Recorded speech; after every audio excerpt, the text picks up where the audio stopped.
I've got some unfortunate downtime limiting what all I can do here, so let's kick back and plow through the next 20 or so games listed on the fake Super Nintendo Mini that aren't at all SNES games. Please don't ban me, Nintendo.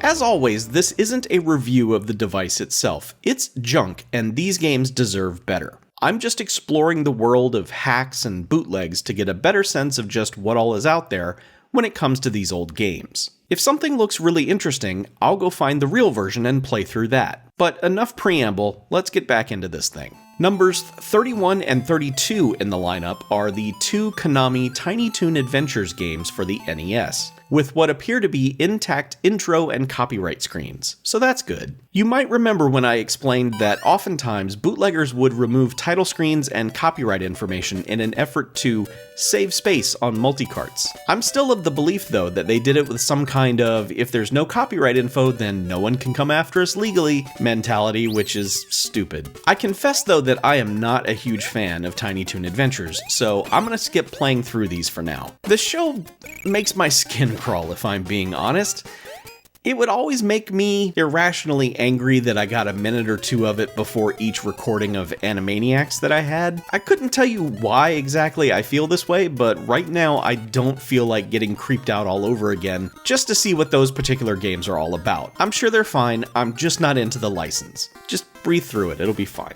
Number 33 is the non-English version of Adventure Island 4.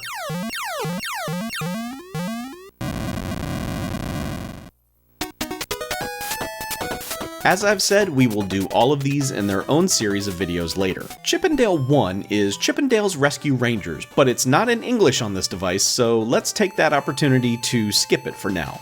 Same goes for Chip 'n Dale 2 here. I'll check out this franchise and maybe the rest of the Disney stuff in its own video. Now, Chip 'n Dale 3, this is kinda hilarious. There is no Chip 'n Dale 3. This is actually a reskinned version of the game Heavy Barrel, but with either Chip or Dale as your one-man army murder machine.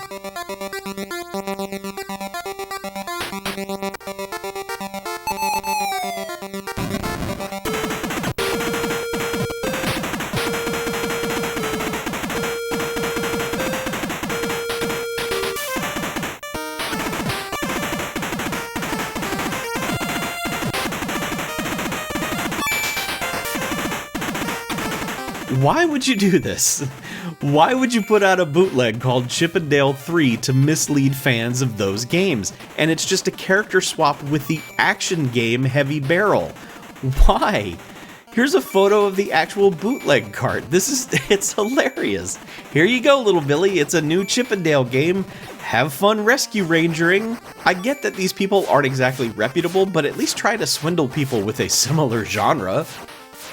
These next four games are all originally from Technos Japan and are untranslated, but it's the franchise that gave us Renegade and lots of other games that you're familiar with. It has spawned a lot more games than you might realize, in fact. The first one never came over to the States. I'll put the proper Famicom name on the screen here since I don't want to butcher the pronunciation with my dumb American mouth. The second we know as River City Ransom, a heck of a game that I need to play through again at some point because it's been too long.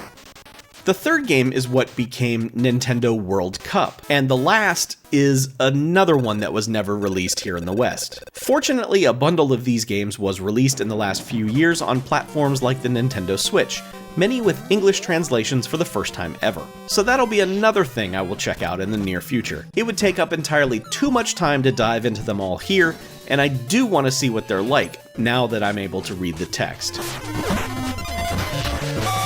All four of these remove Technos Japan from the intro screens, but leave the word presents. Why didn't you just delete that too? Save a few more characters. Pirates? This is the infamous Street Fighter 2010 The Final Fight, which I actually have literally no knowledge of. So little knowledge, in fact, that when I watched the intro here on the fake SNES Mini, I thought for sure that this was some hacked-in nonsense in place of the real story. No, that's actually how the real English version of the game begins. Your partner was turned into jelly. As stated previously, I'm not the biggest fighting game fan, but as it turns out, Street Fighter 2010 is actually a platformer. I do like platformers, but this one, it really kinda sucks. The first 3 levels you play are basically a small single-screen platformer, then a single-screen boss fight, and then a proper side-scrolling platform level that unfortunately is also auto-scrolling, which means you can die simply by not keeping up with the screen. That's always fun.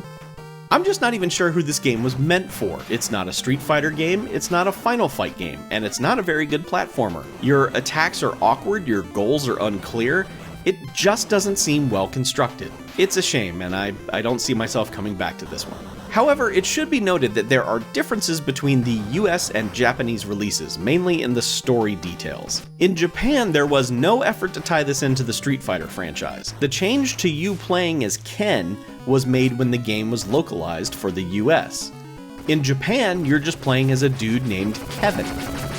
Taito's Kickmaster for the NES is another weird one. As a martial arts fan, a game where conceivably you do nothing but kick fools appeals to me a great deal, but that's not the case here. You have magic projectile powers as well, and you will need to use them. Something overall about Kickmaster just doesn't click with me. The way that you jump, the range of your kicks, the fact that every enemy seems to have a weapon, so of course their attack range is twice that of yours, I just could never settle into a groove here despite trying for several hours. Whoa, hey, what the?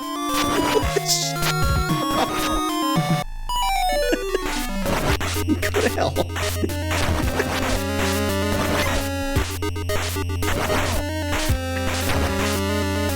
It's got a robust color palette that might actually be too colorful. The look is interesting, I'll give it that. I may go back to this at some point to try and really figure it out. It seems like something that should really be my kind of thing. It's got a hell of a soundtrack though, the music here is terrific.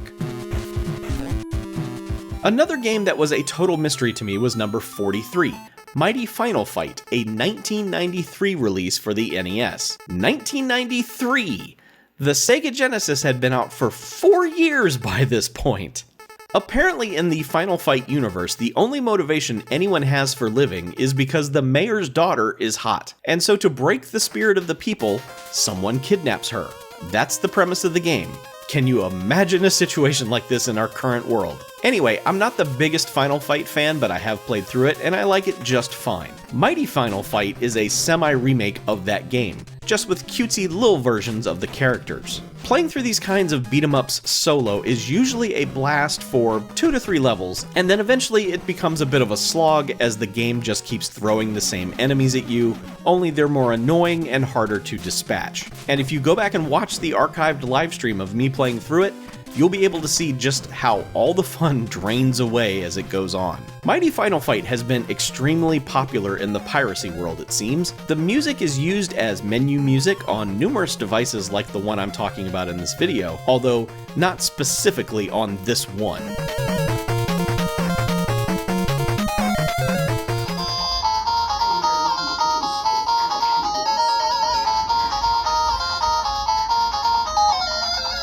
And the backgrounds on the opening level were lifted and reused for that Contra bootleg, Super Contra 7, that we played back in episode 1. Quick break here, and again, I'm not reviewing the device. However, the phony Super Nintendo controllers do give you a number of welcomed options over the standard NES controller. I've mentioned how the 2 extra face buttons give you easily accessible turbo options, but there's something to be said too for the shoulder buttons, which are just mapped as B and A left to right. This is incredibly helpful for games where you need to jump and punch or jump and shoot, for example, and I found it very useful in the last few games we just discussed. If you use a modern controller for your NES Retrogaming, consider mapping those bumpers to B and A and see if your life improves. I bet it will. There was never a proper Street Fighter game released for the NES, so pirates had to hack one together. And then what ended up happening is that a bunch of pirates hacked together a bunch of Street Fighter ripoffs. I believe number 44 on the list is called Street Fighter 6 12 Peoples. Obviously the 6 is not referring to where the Street Fighter series was at the time in 1996, when I believe this hack was released, but is probably referring to where this entry falls in that particular lineage of hacks. I did some research and there is information out there for a lot of these, but this one is basically just a lot of guesswork and shrug emojis. It seems to be a hack of the official bootleg series as best anyone can tell. But the 12 peoples subtitle just means it has 12 characters to choose from. Anyway, if you're really itching to play Street Fighter in NES or Famicom form, there are a dozen or so versions of this thing out there, but just based on this one, man, they are not good. They are pretty bad. Don't play them. Number 45 is a hacked together version of Mortal Kombat 4, which appears to be the very same game as number 12 from earlier on this list. That's lame, it's our first duplicate title, so now it's a 659 in 1. I will be requesting a refund. Astyanax by Jalico was an arcade game ported to home consoles, but in the process was radically changed from the original, mainly in the story department. You could play the arcade version 2-player co-op, but this NES version is a single-player, mostly side-scrolling adventure game with a simple and silly story. Sort of a never-ending story-esque tale where you're a 16-year-old kid who gets yoinked into a fantasy world by a fairy named Cutie to help rescue a kidnapped princess. But it's actually totally fine. It's fairly straightforward and the bosses have some interesting designs. Played normally, it might be a little frustrating, but I had a perfectly nice time turning on infinite health and just seeing things through to the end. For as goofy as the story is, it's told quite well for an NES-era game. Storytelling wasn't the 8-bit Nintendo's strongest selling point, but yeah, I liked it. It's a solid B-tier game. Astyanax. Who knew? I'd say check it out, but surprisingly, despite Jalico titles appearing on places like Nintendo Switch Online and Antstream Arcade, the console version is not available on either service. That's dumb. It is, however, available on the Jalico Collection 1 cartridge from Evercade, a whole different can of worms that we will get into later. Number 47 is labeled as Three Eyes Boy, which is close, but it's actually an exclusive Famicom release based on the anime The Three-Eyed One. Can't really get into this one since there's no English translation available, but the game itself is very playable and reminds me a bit of Jackie Chan's Action Kung Fu that Hudson put out in 1990. Of course, that game appeared on this device earlier in a hacked version that substitutes Mario's head for Jackie Chan's, if you recall. I wonder if the proper game will show up on here later on the list. Now, this game was published by Tomy, which honestly I never knew was in this space. I knew them as the handhelds company from my childhood. This is hit and missile. Power switch. Scanner screen. Fire button. Missile control knob. Digital hit indicator. Auto score readout. Hit and missile. A digital game of pursuit and shoot. Batteries not included. Hit and missile by Tomy.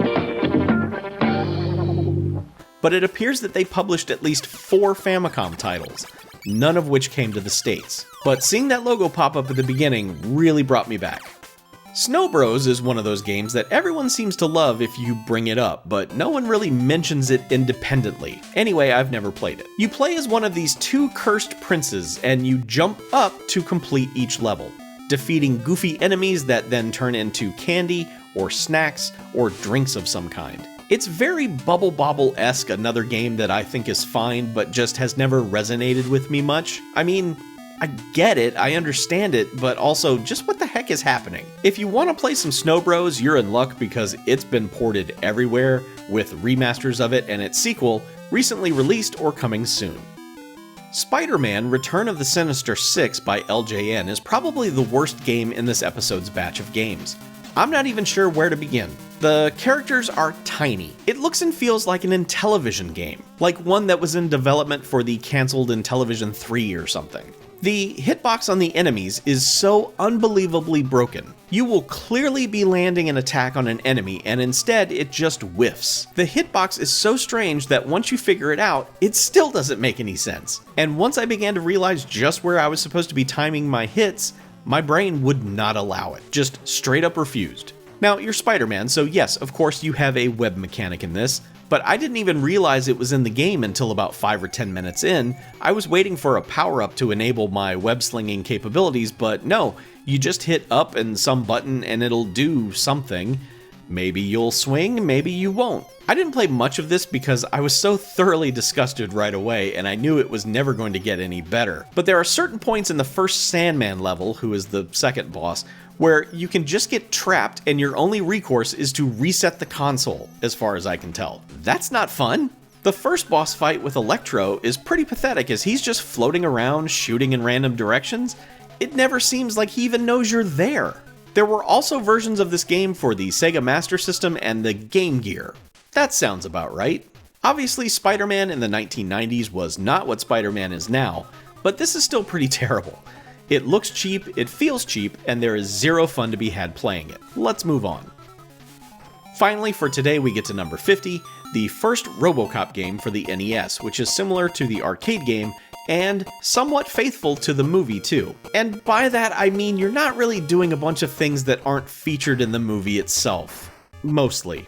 You eventually get to the boardroom, murder Dick Jones, and the credits roll. In the movie, however, Ed 209 was the one who had an issue with stairs. Here, it's you. Ascending or descending the handful of staircases in this game is going to be your biggest challenge.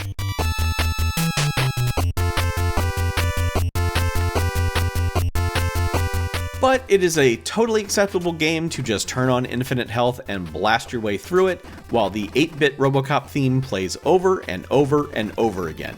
It's not a bad way to spend a half hour, which is how long this game actually runs. Since it's a licensed game that was literally on every console and computer system imaginable, this thing is now, of course, nowhere, which is a shame. There's a lot of RoboCop games, and a collection of them would be a blast. I would definitely buy that for a reasonable asking price.